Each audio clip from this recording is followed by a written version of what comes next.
मित्रांनो, तुम्ही सगळ्यांनी महाराष्ट्रामध्ये 21 तारखेचा निकाल पाहिला होता। 21 तारखेला पूर्ण महाराष्ट्रामध्ये एक निकाल लागला होता नगरपालिकेचा।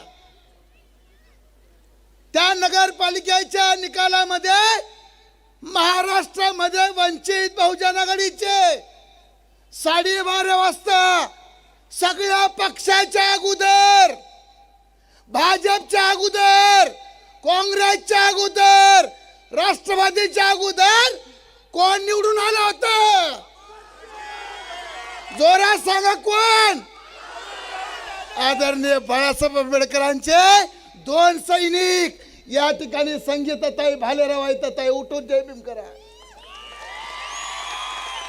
आई आहे लाकूड तोडणाऱ्या माणसाची बायको आणि मी आहे कोल्हाटी समाजातल्या नाचणीचा मुलगा। मित्रांनो, महाराष्ट्रामध्ये असा कोणता पक्ष आहे? कोणता पक्ष आहे त्याचं नाव सांगा।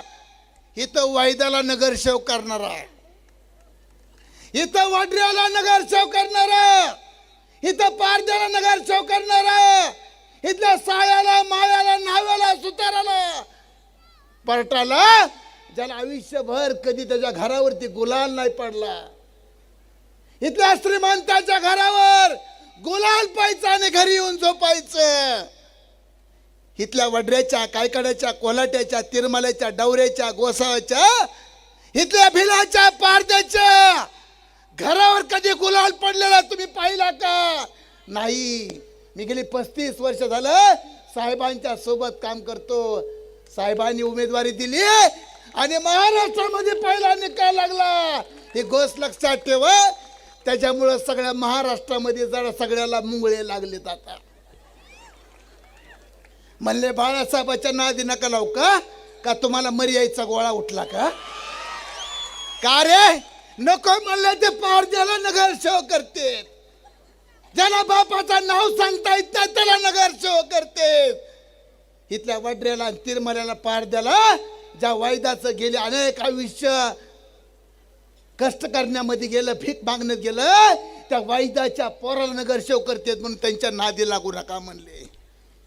तसंच सोलापूरमध्ये सुद्धा झटका होणार आहे, काळजी करू नका।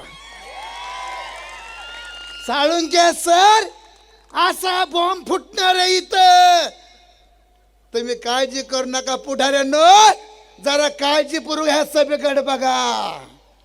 ही सभा अशी तशी नाहीये। साहेब येऊन बसलेत आणि साहेबांनी चावी फिरवली। काँग्रेस आणि राष्ट्रवादी तर काहीच काळजी करू नका। कशात जमाय मी सांगणार नाही ती गोष्ट या ठिकाणी।